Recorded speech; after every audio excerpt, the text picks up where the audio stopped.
Hello everyone and welcome back. Today I'm going to be reviewing the Kizer Begleiter 2. This video is actually going to be a two-parter. I plan on doing this overview review video and then I plan on shipwrecking these handle scales because these are copper and not brass. So the colors will look different than my Civivi Asticus. So stick around, and if you make it through all of my nonsense and terrible dad jokes, then you'll get to see the cool end result.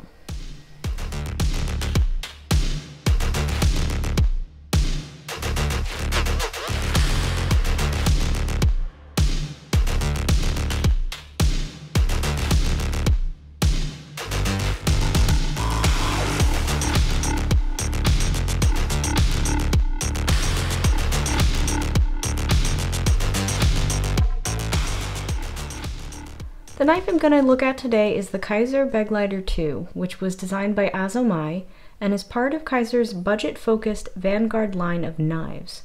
Fun fact, Begleiter is a German word that translates to companion.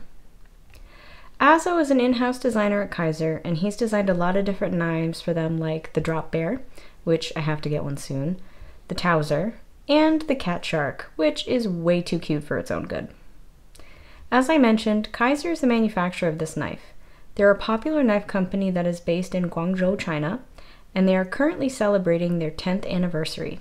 There's really only one way to deploy this knife, and that is with the thumb studs, which appear on both sides of the blade, to make opening the knife easy with either hand. The locking mechanism for the blade is a liner lock, which means that the blade is locked into place not by the frame of the knife handle, but by a piece of the metal that lines the inside of the handle. This is a strong and secure way to lock the blade into place. This particular version of the Begleiter is pretty heavy, with copper as the handle scales. However, there are lighter versions with other scale materials. The steel liners and the copper scales on this knife are milled out for weight reduction, but it is on the heavier side at 4.85 ounces. The reason I got the copper one is because I wanted to shipwreck another material, since I've already shipwrecked brass scales for my Bioshock inspired EDC set, but I wanted to try the same process on copper to see if I can get more vibrant colors. So definitely check out part 2 for this video where I'll show you the shipwrecking process. So let me get into the blade shape, which Kizer calls a drop point blade, but I would argue that it's closer to a straight clip point blade. For those who may not know, all this means is that the spine of the knife has a piece that's clipped out near the tip, and this clipped portion is in a straight line instead of a curved line. This knife is also good for slicing due to the nice curved belly on the blade and the high flat grind.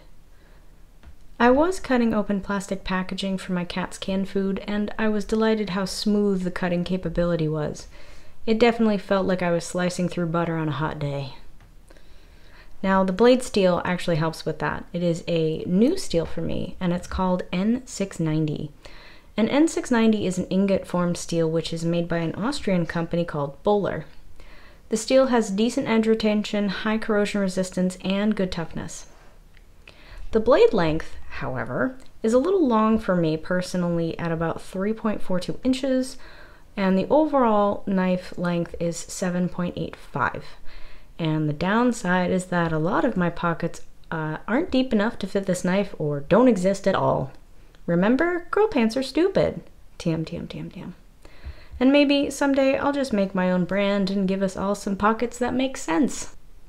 Even though girl pants suck, I can still add this to my purse or EDC pouch.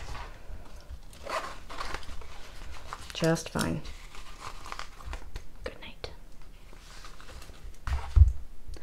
You can also use this nice deep carry pocket clip if you're lucky to have magical pockets. The deep carry will not have the end of the knife sticking out of your pocket. Additional benefits is the nice safety feature. When your hand holds the whole cutout of the lock bar and it pushes the lock, the safety will actually stop the blade from dropping onto your hand. See, it's a little nub right there. So this version of the Begleiter is actually an exclusive with Mojave Outdoor Gear, which is one of Kizer's US distributors. I did buy it on their Amazon storefront for a great price considering the materials. However, as of this recordings of said video here, it is no longer available on Amazon, only on their actual website. The price right now is on sale for $40, down from its usual price of $80. So would I say that I got this just in the nick of time? Yeah, I'd say so. So let me get into the reasons that I like the knife versus the things I'm not a fan of personally. First, I really love the look of it.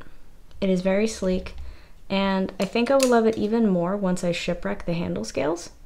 The blade is also very slicey, and the narrow blade profile makes it great at opening envelopes. One of the things I wish this came in, specifically with the copper scales, is the mini version. I know they make a mini Begleiter, but I just haven't seen one with the copper scales yet. The size is really the trickiest part for me, otherwise I really do enjoy this knife. As far as the other bells and whistles for this knife, I do plan on making this part of my Bioshock inspired EDC set. I love video games, so I really enjoy the idea of video game themed EDC sets. Say that 5 times fast.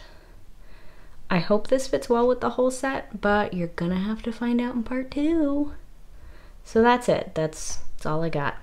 As always, I try to end with something inspirational, something nice, because everything is falling apart faster than an ice cream on a 90-degree day.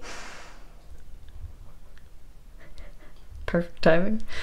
So my inspiration or cheat code for you all today is that if you have an empty Tic Tac box, you can actually reuse it for some pills and vitamins. Or Smarties, because those are also vitamins. So please subscribe or share my channel with your friends. I would appreciate it. So thank you everyone for taking the time and making it to the end. My self-esteem thanks you.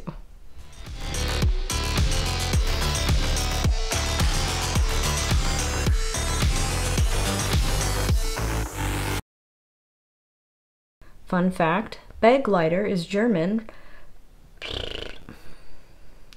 I almost said, is German word. Oh, that's so bad. I also wanted to show you what the size is compared to some popular knives. So I have my favorite Civivi Elementum, so it's pretty reasonable. And then I have the big one. This is the Spyderco Paramilitary 2. Yeah, we don't have the Paramilitary. We don't have the Spyderco Paramilitary 3 yet. Good lord. Whew. But yes, as you can see, it's still pretty long, pretty big. That's what she said. All right, thank you everybody. Goodbye.